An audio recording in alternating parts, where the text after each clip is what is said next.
안녕하세요, 박승현입니다. 오늘은 5월 14일 현재 시각 9시 4분이고요. 네, 오늘 하루 리뷰 시작해 보겠습니다.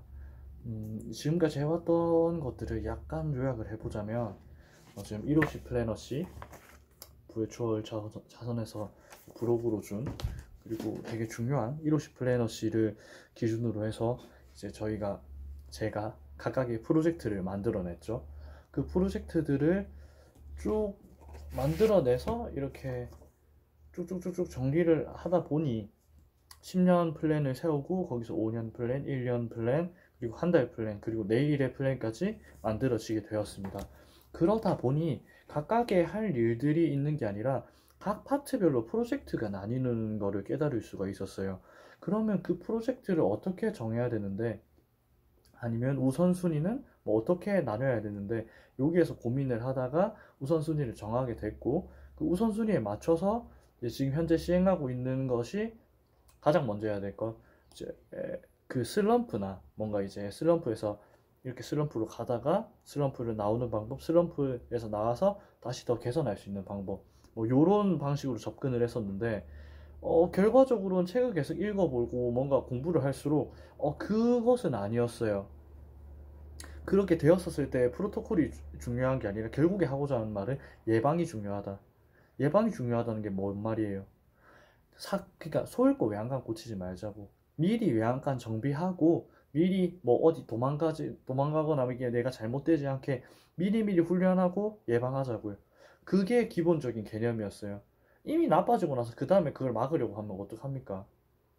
이 생각까지 못 했었는데 그거를 알 수 있었던 게, 처음에는 이 책을 읽었습니다. 하버드의 회복 탄력성 수업. 이 책에서 보면은 제가 이쪽에 다 읽었고 이쪽에 각각에 다 표시를 해놨는데, 이게 뭐냐면 다행히도 이 책은 고마운 게 개념만 설명을 하고 이렇게 하세요 저렇게 하세요가 아니라 어떤 방식으로 이러한 상황에선 이러한 방식으로 나를 훈련할 수 있게 하는, 회복 탄력성 수업과 동시에 훈련할 수 있는 그런 방법도 다 있어서 제가 그 방법들을 쭉 정리를 했거든요. 저에게 맞는 것들을. 그래서 지금 요 단계까지는 했고, 그 다음에 그럼 난 뭐 해야 되느냐, 이 각각의 단계들, 예를 들면은 뭐 선행이 있고 막 명상, 뭐 그리고 뭐 의도 설정하기, 뭐 레인, 뭐 내면의 비판자 관리하기, 뭐 이런 각자 다양한 게 있는데 결국에 써먹어야 된단 말이에요. 내 삶에 적용을 시켜야 된다고. 뭐 누군가는 뭐 체화라고도 말을 해요. 그럼 뭐 이러나 저러나 내가 써먹게 하려면 얘들을 시스템화를 만들어야 돼. 시스템화를 해야 돼요. 이게 방법은 알아. 근데 이거 언제 할 건데? 매일매일 언제 시킬 건데? 그러면 스케줄이 있어야 되죠. 제 스케줄이. 제 스케줄 중에 언제 이거를 낑겨 넣어서 이거를 반복해서 학습하고 훈련하게 할 건데, 이게 나오는 거예요. 그럼 이걸 하려면 어떻게 해야 돼요? 기존에도 그래도 스케줄이 많았을 텐데, 쭉 적어 본 다음에 이 중에서 제일 쓸모없는 것만 빼야 되는구나. 시간이 얼마 있고 없고 뭐 만들고 이게 중요한 게 아니라 정해진 시간에서 제일 쓸모없는 거 빼고 그 자리에 넣으면 돼요. 이렇게 진행하고 있고, 회복 탄력성은 이제 뭐 사실 뭐 회복 프로토콜 뭐 이런 느낌은 아니에요. 이제 뭐 어떠한 방법론 이런 것도 아니고 계속해서 훈련해야 하는 애티튜드의 하나였구나. 결국엔 내가 이러한 태도나 이러한 개념 자체가 없어서 조금 아쉬워했구나. 아쉽기보다는 힘들었구나. 다 될 것 같고, 그리고 저기에 이어서 원래는 읽으려고 했던 게 이 책이죠. 강인함의 힘. 강인함의 힘 하면, 이제 강인함 하면은 이 책을 모르시는 분은, 잘 모르시는 분은 바로 그거 먼저 생각, 맞춰갖고 뭔가 굴복하지 않고 지치지 않고, 어느 정도 맞는 말인데 어느 정도는 틀릴 수 있는 게, 저 책에서 말하는 강인함은 그거예요. 음, 보여지는 강인함이 아니라 실제로 그 위기를 겪어내고 이겨내고 그걸 실제로 느끼고, 그러니까 허세가 없는 거예요. 직시를 하고 내가 뭘 할 수 있는지 보고, 그리고 이 도전을 해나가는 사람인 거예요. 뭐 끈기만 있으면 언제든 해. 끈기만 가지고 내 실력보다 제대로 다 못하고 판단을 못해서 오버하게 잡으면 그럼 어떻게 돼요? 결국에 번아웃, 응, 우울, 번아웃, 뭐 소진, 뭐 이런 표현을 하죠. 그걸 겪어보니까 이제 저도 아는 거예요. 그 전에 뭔가 준비를 해야 되고 개념을 맞춰야 되고 내가 했던 것도 뭔가 자신감이 아니라 그거는 자만이었구나. 내 실력을 제대로 판단하지 못했구나. 그걸 알게 된 거죠. 지금 불과 한 요만큼 책에서 한 요만큼 읽은 것 같은데, 그거를 벌써 깨달았어요. 앞으로 이제 나올 내용도 좀 기대가 되는데, 아무튼 요즘 책은 저 두 권을 조금 중점적으로 보고 있고, 그렇게 해서 이제 아까 말한 이렇게 적는 책들, 책에서 배운 것들을 정리하고 프로젝트들에 대한 내용들을 쭉 적다 보니 내가 매번 프로젝트에서 해야 할 일들이 생겨요. 그게 바로 투두 리스트예요.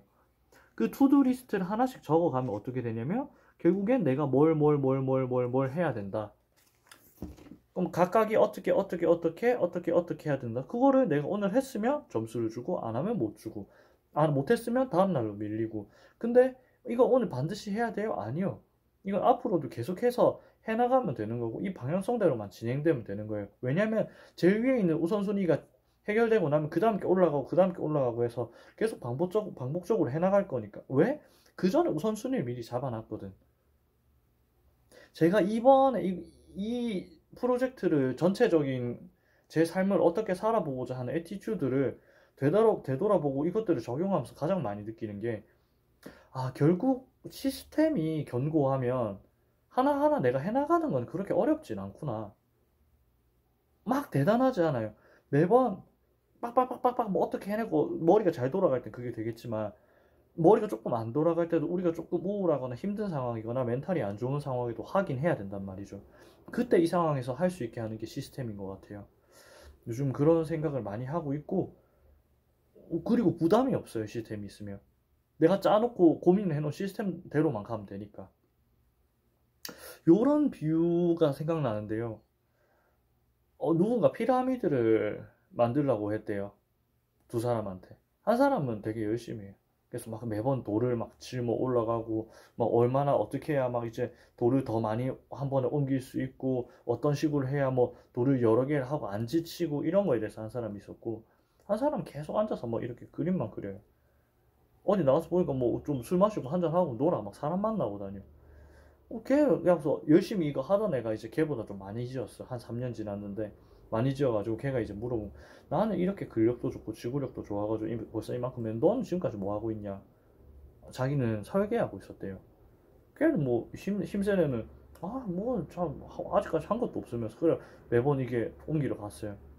근데 딱 4년째 되니까 얘가 뭐 하냐면 설계도로 거중기를 만들어내고 돌을 깎아낼 수 있는 기술을 가지고 오고 그거를 하는 장인들을 데리고 와요. 그래서 얘가 한 거보다 훨씬 더 빠르게 남은 1년 동안 다 지어버렸어. 이 얘기를 들으면서 시스템에 대한 생각을 하지 않을 수가 없어요. 정말 제대로 가는 게 뭔데? 올바르게 가는 게 뭔데? 당장에 이렇게 아무것도 없는 것보다는 뭐라도 있는 게 낫지만 너무 급급하지 않는 게 낫지 않을까? 뭐 그런 생각을 해봅니다. 오늘 리뷰는 여기까지 하면 마무리 될 것 같고요. 앞으로도 꾸준히 제 삶의 애티튜드를 잘 만들어가고 룰도 잘 만들어 보겠습니다.